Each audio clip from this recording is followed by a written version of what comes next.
What's up, you guys? My name is Kimaria Unique, and if you're new to my channel, welcome. Please don't forget to like, comment, and subscribe. And if you are a returning subscriber, hey! Today we're going to talk about starting YouTube as a small creator, all the mistakes that I've made, lessons that I've learned, and how I'm going to continue to grow my channel now that I have everything that I feel like I need. Let's get right into it.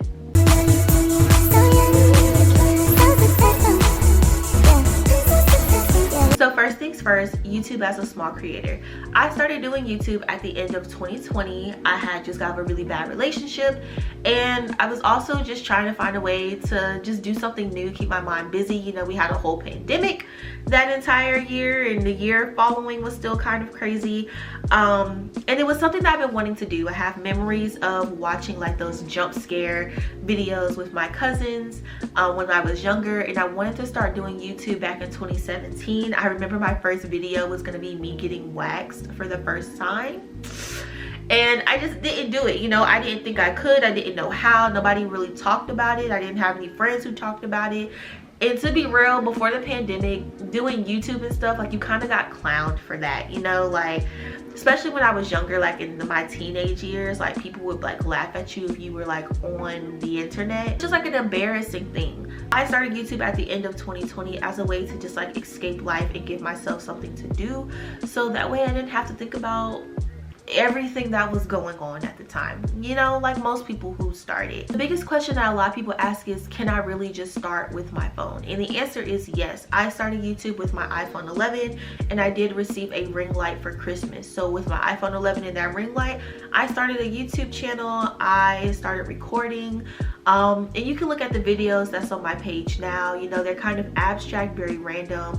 How to make friends as an adult, watch me bleach the knots, travel vlogs, just a way to get comfortable with YouTube and with how it works and the process and adding end screens and stuff like that. So it was always, I never really knew like what I wanted to talk about. I kind of did know what I wanted to talk about, but I didn't know how to talk about it. You know, storytelling, what was going to be the best way to do that for me. And so I just kind of played around, getting comfortable with being on camera and talking to people, but you know, ultimately like talking to myself. And so some of those tips for that are making sure that you're looking at the lens and not looking at what they call it the viewfinder, which I'm looking at now. It's like my screen that flips up on my camera. Sometimes it flips off to the side. Some people have like laptops that's connected to their cameras, and they might look at that. You look away a lot. Making sure you're looking at the camera lens, making sure you're speaking loudly and clearly, making sure you wipe your camera lens off so that your video is not blurry, getting comfortable with talking. You know, these are all things that you can start doing to get comfortable with YouTube. Getting comfortable with transitions, and we'll get into all of that once we get into like the editing portion of this video, but I'm just kind of giving you guys like little things that, you know, you need to know in order to start. But ultimately, yes, you can start YouTube with just your iPhone and your ring. When I started doing YouTube, like I said, I was recording on my phone, and I was editing with iMovie. What I did not know was when you edit in iMovie, if you delete the footage out of like your Photos camera app, it's going to delete out of iMovie as well. So my first YouTube video that I had finished, I deleted it out of my phone, out of the photos, because I was trying to save space because I didn't have the storage like that, not knowing it was going to delete it out of iMovie. And that was really heartbreaking. That really sucked because I worked really hard on that video, and it was my very first YouTube video that I ever did, and I never got to upload it. Like, I had just finished it and it was gone. So that's something to be wary of if you're going to edit on your iPhone and you're going to use iMovie. iMovie is free, but it can be a little difficult to use on your iPhone. Get one of those pins that have like the little like pointy thingy on the end of it that you can use for like screens and stuff like that. That can be very useful, but also keep in mind that if you do record on your phone and you need to save space or storage, you're not going to be able to keep that footage. Now, you can email that footage to yourself. That does take a long time to like export. It can also take up space like on your computer and things like that. It is hard to export from an actual phone, which is what led me to wanting to use my laptop. Now, the thing is, my laptop was not a MacBook. I didn't have a MacBook Air. I had a little $200 HP that got me through school. A did my assignments, I wrote my papers on it, I got my degree. That's what was the purpose of it. So with me recording on my iPhone but also editing on iMovie and not being able to get iMovie on my HP, I was now on a new hunt on editing software. I heard of Adobe Final Cut Pro. You cannot get Final Cut Pro on anything else other than on a Apple product. But there was Adobe Premiere, there was Filmora, Wondershare. That's what I ended up using, and I believe I only did like one video on that, because after that my laptop didn't have the space or the capacity to keep exporting my videos. The better I got with editing and wanting to add sound and change color and add music to the background and added other video clips and stuff just to make it more interesting as I continued to edit, it would take forever to export. Like I'm talking like 18 hours to export, or it just wouldn't export at all. And so that put a huge halt on me being able to grow my channel, because I don't have anything to post. You know, I have things, but I can't just upload it or post it. And on top of that, once I decided I was going to start recording on my camera, I can't take it from my camera to my phone, so it had no choice but to go from my camera to my laptop using a SD card. And I can't export it into YouTube. I could have the space to actually be able to edit it, so I had to invest in a new laptop. Now I am editing on my MacBook Pro 16-inch. I worked 2 jobs. I saved up for that. That was a big investment for me, and all of this is coming up front, right? Like I'm not making money from YouTube. This isn't like given to me or anything like that. And this is why a lot of creators take their craft seriously, because you do have to invest in it. So I feel like when you see these videos, I'm like, oh, you can just start YouTube with just your phone and a ring light. They fail to tell you that if you want to continue to grow it, you're going to have to invest in it. And the investments might come super, super quick. Like this isn't just a, oh, well, you could use your phone for X amount of time and it'll be okay. No, depending on the kind of like content that you want to make, the kind of channel that you want to have. I only know of one creator, Love Your Natural, who still records on her phone till this day. How she does it, I don't know. Shout out to her though, but she has like over 1 million subscribers. So is it doable? Yes, but you know, you're gonna need like that space and that storage. So either way, you're gonna kick out for the storage, or you're gonna upgrade quality for the camera, ring light, all of that for the setup. Some people have an entire YouTube background setup. I don't have that. You're looking at my living room, like mail up there, my fiance's like gaming desk. My setup right now is this. Like this is what I have to give, and I mean, it just is what it is, you know. Work with what you have. I'm sorry you guys, I might sound sick or nasally, but it's really just my allergies. And like right here we have a balcony door, and so I have it open, and yeah, it's all coming in, so it's a lot going on. Now, one of the best ways to grow on YouTube, and this may sound a little hypocritical or counteractive seeing how I'm still a small creator, but this is so important. And I think at the time of this video I have like 43 or 44 followers, and I'm going to implement everything that I'm telling you guys to do. I'm going to be doing myself. So when you see this video, comment below and tell me how many subscribers you see that I have. And if you don't believe me, like if you look in the notes, the more tab of all my videos, I always add a subscriber count, so you'll be able to see how many subscribers I had at the time of this video. But so y'all, want you to sit here with me seeing like, oh, well, she got 120,000 people subscribe to her. Like it's easy for her to say, no baby, I only got like 40 people right now. Like shout out to all 40 of y'all, because gang, like y'all the real ones, for real, y'all day ones. Niche down. Lifestyle content has become so popular because it's so easy to just record everything that you do in your everyday life, but you have to remember that you're recording your lifestyle. It's literally how you are living. And so people want to do like vlogs and just show their everyday life, and you know, it all seems so easy, but truth is, who are you? Like, not even trying to be funny, but you know, real talk, like, who are you? Why do I want to watch your week-long vlog and I don't even know who you are? And that goes for me too. Like, why would somebody want to watch my travel videos and they don't even know who I am? The people who are watching my travel videos know who I am. They knew I was traveling, they knew where I was going, they watched it and gave me feedback. Like, it's because they knew me. So to niche down, think of it as to give value. You're giving value to the platform. And you might be like, well, why do I want to niche down if I want to do lifestyle? What is your lifestyle? So my particular niche is wellness. There are 8 areas of wellness. I'm not going to go through them because I'll kind of be a video for another day, but I create wellness content, right? And so the algorithm, because everybody says the algorithm is against them, the algorithm is going to pick up the fact that I make wellness content, and it's going to push that out to not just my followers but to other people who are also interested in wellness content. The algorithm is going to take my content, my wellness niche content, and it's going to push it out to people who are looking for wellness content. YouTube is a search engine. It is a visual search engine, the same way you go to Google to look up the answers to something and you get like a bunch of biographies, or maybe sometimes you'll get videos.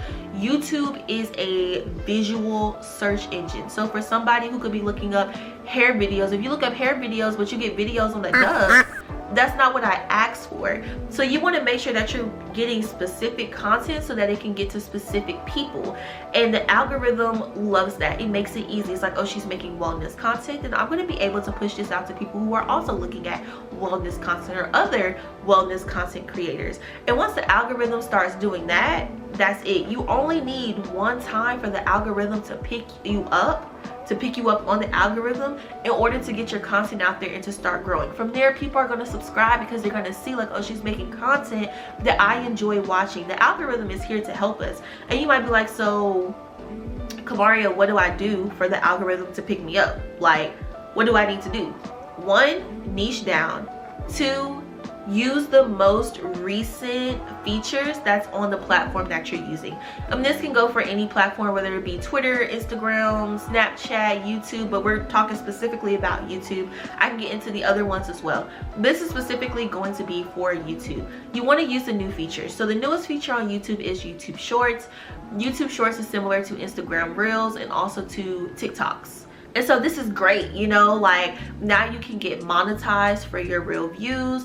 That's going to push it out to a lot more people who are looking at short form content, who are just interested in something entertaining. And they can come and they can watch your long form content, and that all leads to you getting the 4,000 watch hours that you need and the 1,000 subscribers that you need in order to get monetized. If you don't know how to get monetized on YouTube, I'm explaining it very quickly. Basically, you need 1,000 subscribers and you need 4,000 watch hours within the 12-month period. So within 1 year, you need all of those 1,000 subscribers to watch 4 hours worth of your content. And that's pretty doable, you know, like 4 hours worth of content, which leads me into my next point. You need to put your content out there.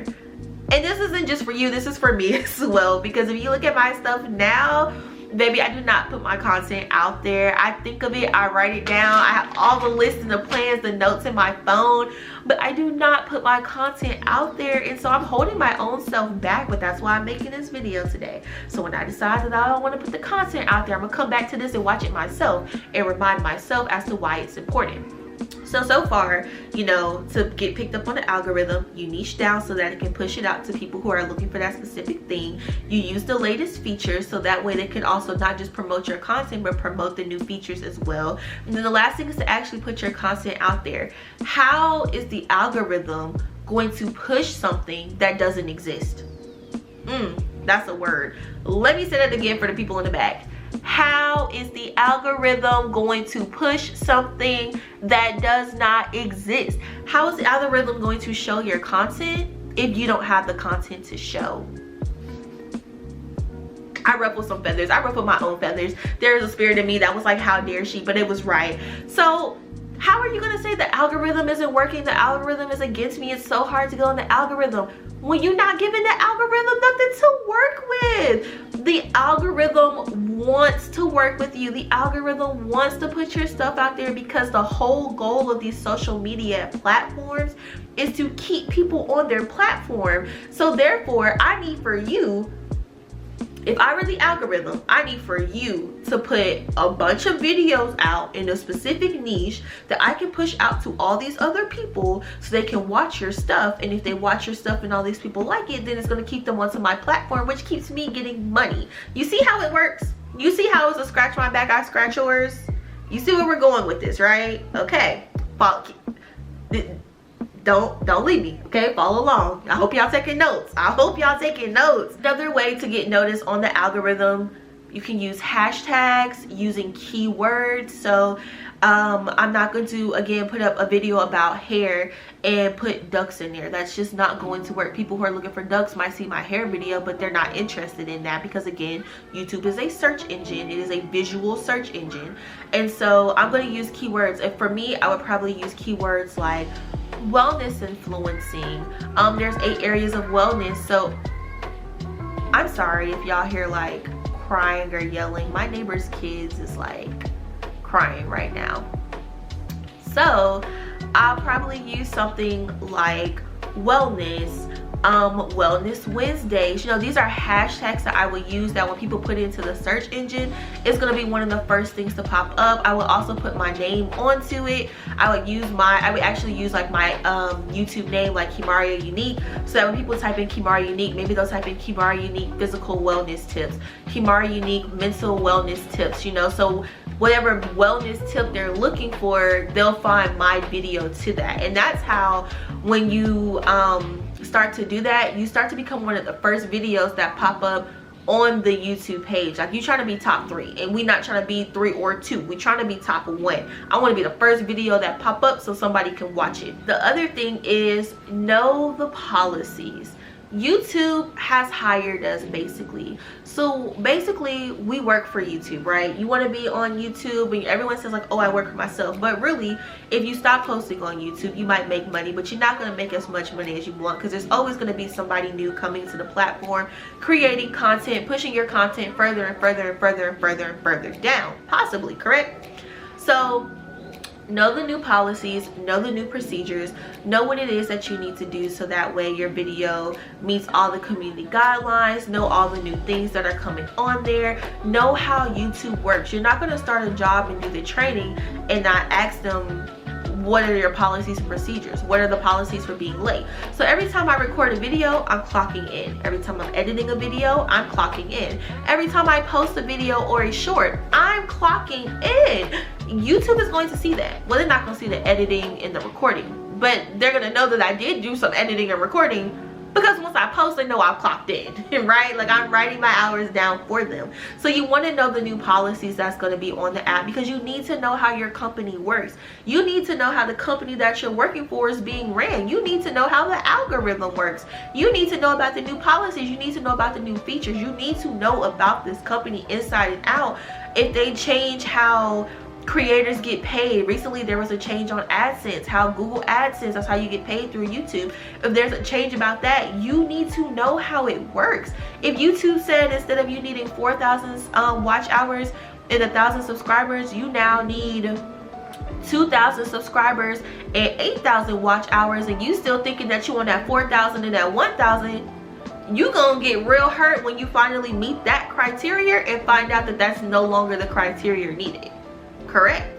Exactly. So you need to know about the new features and the policies that's coming onto any platform that you're using, whether that be, again, YouTube, Instagram, TikTok, Twitter, whatever. You need to know about it. I already kind of touched on like equipment that you can use. So, you know, we talked about like being able to start with just your phone and your ring light. Like I said, I invested into a Canon G7X Mark II camera. I also have a MacBook Pro. The ring light that I have is by Heyday. I got like literally Hey Day, like day of the week. I got it from Target for $30. It comes with a clicker on it so I can connect it to my phone. When I need to take pictures for Instagram, or when I want to start or stop my camera, I can click that and everything like that, and it'll do it, so on and so forth, through Bluetooth. I do have a mic. I have a mic as well that I use for my podcast, that is by Heyday. That's actually the stand that my ring light is on right now. And I also use the stand from my actual mic to go into my camera when I'm doing my vlogs. It's very easy to hold. It doesn't extend. A lot of places will not let you take tripod stand in, because it can be seen as a weapon if you're flying and stuff like that. So something that's small and does not extend outward is great. They allow me to carry that around with me, and so that works wonderfully. That is literally all the equipment that I use, you know, chargers, laptop charger, phone charger, my phone, my camera, a ring light. I do have an external hard drive that I use for my laptop to put my videos on once they're done, so that way I'm not using up space, although I do have a lot of space on my MacBook. I got like 1 terabyte I think of storage, because you wasn't finna catch me with the whole I ain't got no space thing no more. That's really it. On top of that, SD cards, USBs, I do have like lens cleansing cloths that didn't even come like with the camera. I ordered some Lorvet. If you don't know what Lorvet is a glasses line or shade line by Diera, and they all came with like cleansing cloths. So I bought like 4 of those, and so I do have those cleansing cloths that I just multi-purpose use. You know, I reuse it. Sorry y'all, my camera cut off, probably because I was recording for a while and it just came back on. But instead of buying a new tripod stick or a new vlogging stick to hold my camera, I just reused the one that came with my mic. Instead of buying cleansing cloths, I used the ones that came with my glasses. So you want to be extremely resourceful with what you have until you're able to get what you want, you know. And that's pretty much it for like equipment. Like that's really it. The most expensive thing I have is my laptop. That was a huge investment. Second after that would be my camera. My laptop was $3,500, my camera was $350, my ring light was $30. The mic that I use for podcasting and that I hope to be able to use when it comes to recording one day once I figure out how to connect the two, I think that probably cost me like $20 or $30. Heyday products are really good products. They do have like some camera lenses as well that are pretty reasonable price to me. They do have a lot of like electronics, and so I like to use like name brand things together just because I know they're gonna work well together, especially when you find a good brand. And like, let's be real, I also like the aesthetic of it. Like, y'all can't see it, but it's like a stone white color. It's cute, okay? It fits me, like fits me very well. So that's really it for equipment. And now we are on to software that I use to be able to run and create my channel or all of my social medias. So there's 3 types of software that I use. I know I talked to you guys about like what I use for editing. I was using Wondershare Filmora. I now use Clipchamp. Clipchamp is the golden goose, okay? Hear me out. Clipchamp does have a free version. You get unlimited watermark free exports, up to 1080p HD export resolution, free audio, image, and video stock, and free filters and effects, and you pay absolutely nothing. And then you get the essentials. So for everyday editors, you get the unlimited watermark, the 1080 HD export, premium audio, image, and video stock, premium filters and effects, brand kits for managing logos and colors, which is important, and you get content backup. I'm gonna talk about that. That is a huge game changer. And so I got the essentials plan, and I paid for like the whole year. So for the whole year, it's $11.99 a month, or you can like pay for the whole year. And I really think it had to be like $80. I think I got it on sale for like $80 for the entire year.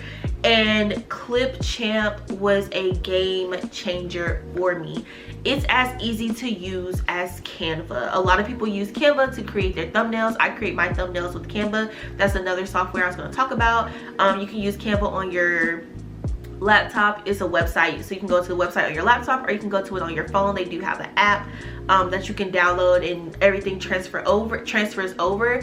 Same exact thing with Clipchamp. So that's the content backup. With the content backup, I can record and upload my footage into Clipchamp on the website from my MacBook. And let's just say I'm at a friend's house and she has an HP, but I need to finish editing my videos because I still have work to do, you know? I can go to the Clipchamp website on her HP and pull up my videos and continue to edit, and all of my work will be saved. And when I come back home and I get back on my MacBook, all the work that I did on her laptop will be uploaded as well. So I didn't lose anything, I didn't have to waste any time, and now I can export, and you can export directly into YouTube as well. When I do that, I normally export it as unpublished, so I can go into YouTube and just make sure everything fits the way that I want it to within YouTube itself. But you can upload it in there, all of your clips are in there, and the best part is, since it's a website, you don't take up any storage. You don't take up any storage on your laptop. It is amazing. I love Clipchamp. I'm gonna have to like give y'all a video one day on Clipchamp. Clipchamp, you can record your screen on there and put it into a video. They have like little pre-made like subscribe and all these filters and stuff that you can do. Like, it really is amazing. It is a huge game changer. Like, if you are editing on anything else, I don't even know why you're editing on anything else when you could be editing on Clipchamp. Like, you're selling yourself short and you need to really do better, for real. So Clipchamp is what I use for my video editing. On top of that, they also have an app. So anything that I upload on to my laptop from my camera, I can put it on the app as well. Now, I did use the app one time. I haven't had the opportunity to edit on the Clipchamp app, so I can't tell you like how good it is or isn't, but I do know that when I did download it, it's better for like short form content. It kind of looks like CapCut and stuff like that, and it's also free. Like, you sign in with the same account that you have, everything transfers over. You can edit on your phone, you can change the dimensions of everything, and you're good to go. Clipchamp is the GOAT. It is the GOAT. If you don't have the $300, $500 to be spending on these softwares, you need to get Clipchamp, for real. Every time there's an update, I automatically get it. Some of these softwares, when there's a new software, a new one that comes out, you have to buy it all over again. Who has the money for that? We don't have the money or the time for that. You need Clipchamp. You need it. Look at me. Ready? You need Clipchamp. I only use Clipchamp and Canva for like my videos. I use Canva for the thumbnails, for stories, for shorts, for themes, for, you know, all of that stuff. Everything transfers over, so on and so forth, yada yada yada. All that stuff I already said. And yeah, but Clipchamp is the editing GOAT. Then of course, you know, you use the YouTube software, upload it directly into YouTube.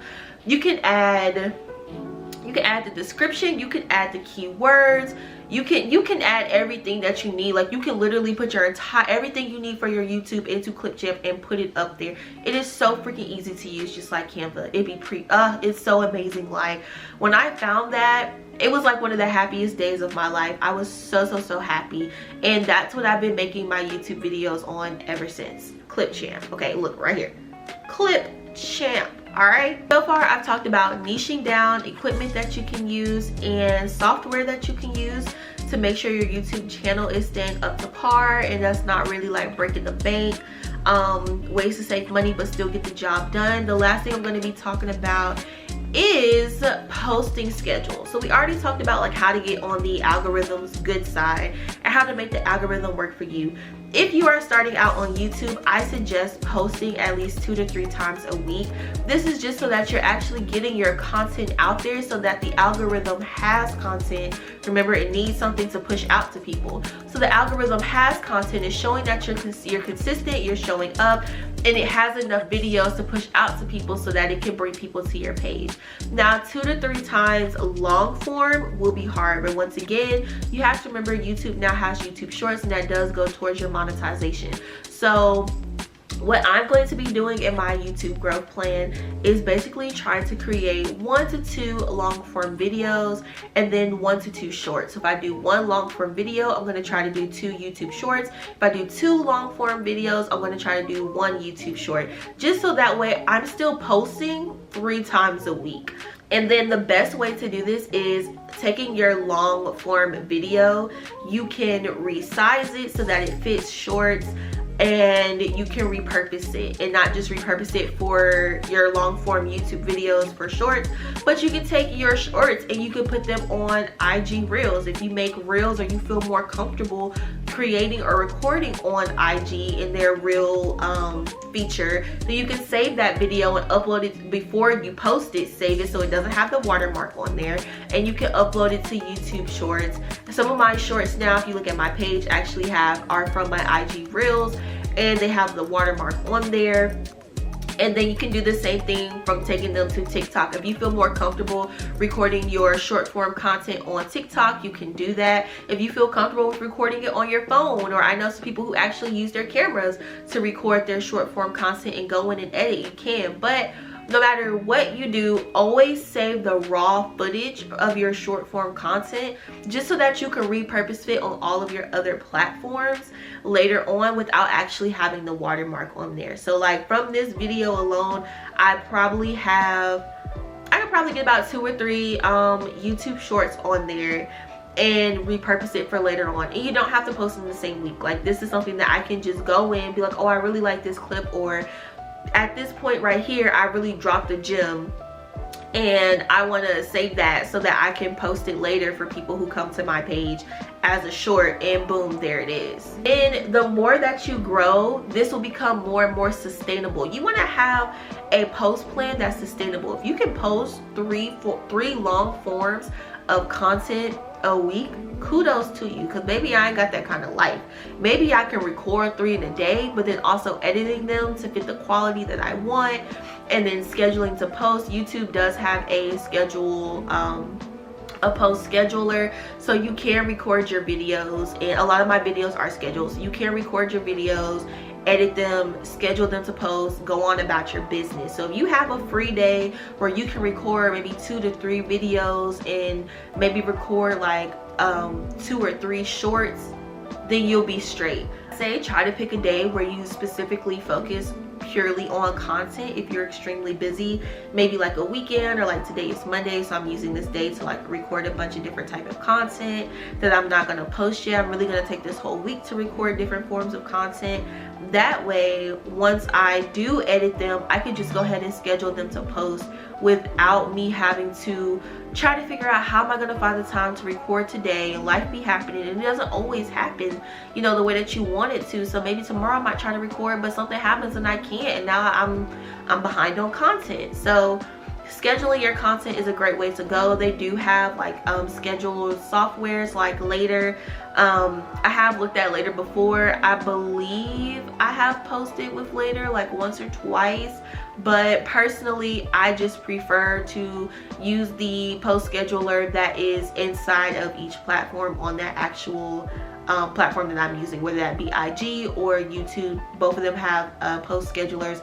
I'd rather just post it in there so I know what it's gonna look like, I know it's gonna fit well, I know it's gonna post, and so on and so forth. You guys, well, that's all I have for you today. If you find any of these tips to be helpful, or if there's anything that you want me to go like deeper into, you know, just comment below, let me know. I do read all of the comments that I get.